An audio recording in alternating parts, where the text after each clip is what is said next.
Assalamualaikum warahmatullahi wabarakatuh. Anak-anakku yang Pak Guru cintai, dalam kesempatan ini kita akan belajar tentang kasih sayang kepada anak yatim.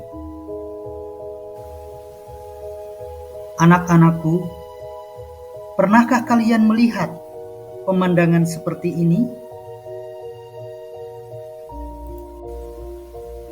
Apakah kalian merasakan apa yang mereka rasakan? Cobalah bayangkan jika nasib ini menimpa kalian.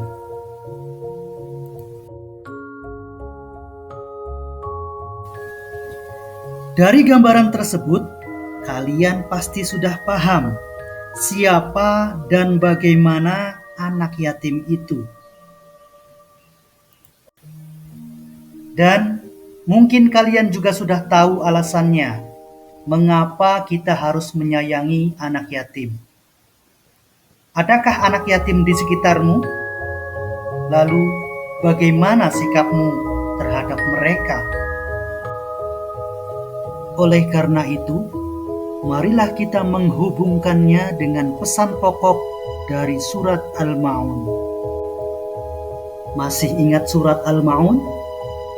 Siapa di antara kalian yang sudah hafal surat Al-Ma'un ini? Untuk lebih hafal lagi, mari kita dengarkan dan kita baca bersama-sama surat Al-Ma'un. أعوذ بالله من الشيطان الرجيم بسم الله الرحمن الرحيم أرأيت الذي يكذب بالدين فذلك الذي يدعو اليتيم ولا يحض على طعام المسكين فويل للمصلين الذين هم عن صلاتهم ساهون الذين هم يراءون ويمنعون الماعون صدق الله العظيم. Nah, kemudian marilah kita fokuskan pada surat Al-Ma'un ayat 1-3. Kenapa dengan 3 ayat ini?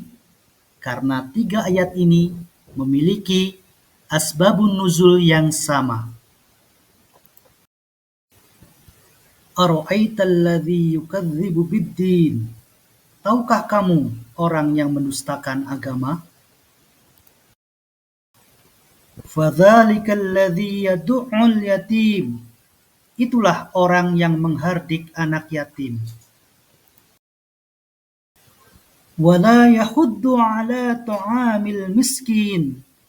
Dan tidak menganjurkan untuk memberi makan orang miskin. Anak-anakku, untuk lebih jelasnya, marilah kita melihat tinjauan asbabun nuzul dari surat Al-Ma'un ayat 1-3. Masih ingat istilah asbabun nuzul? Ya, asbabun nuzul artinya sebab-sebab diturunkannya wahyu. Surat Al-Ma'un ayat 1-3 diturunkan berkaitan dengan perbuatan salah satu kaum Quraisy yang setiap pekan menyembelih unta. Kemudian datanglah seorang anak yatim yang meminta sedikit daging unta tersebut. Namun anak yatim tersebut diusir dan dihardiknya. Wah, tega sekali ya. Maka dengan diturunkannya surat Al-Ma'un ayat 1-3 tersebut, Allah Subhanahu wa Ta'ala mengutuk keras orang yang menghardik anak yatim dengan sebutan orang yang mendustakan agama. Apakah kalian mau disebut pendusta agama? Jika kalian tidak mau disebut pendusta agama, maka stop. Jangan pernah menghardik anak yatim. Apa itu menghardik anak yatim? Menghardik anak yatim artinya menyakiti anak yatim, baik secara fisik maupun secara verbal. Misalnya, memukul, membentak, mencaci maki, mencela, mengusir, dan perbuatan-perbuatan lain yang merugikan anak yatim tersebut.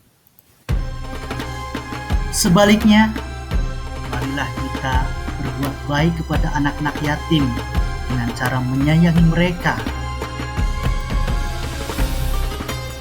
Banyak cara yang bisa kita lakukan untuk membahagiakan mereka. Kita bisa menyantuni mereka, memberi sesuatu yang sangat berharga buat mereka. Nah, selama ini sudahkah kalian berbuat baik kepada anak yatim? Kalau sudah, maka teruskanlah. Tetapi kalau belum, maka mulailah kerjakan dari sekarang. Menghardik anak yatim adalah dosa. Menyayangi anak yatim adalah pahala. Menghardik anak yatim, no. Menyayangi anak yatim, yes. Semoga dengan menyayangi anak yatim, kita akan dihantarkan oleh mereka ke surganya Allah Subhanahu wa Ta'ala. Amin.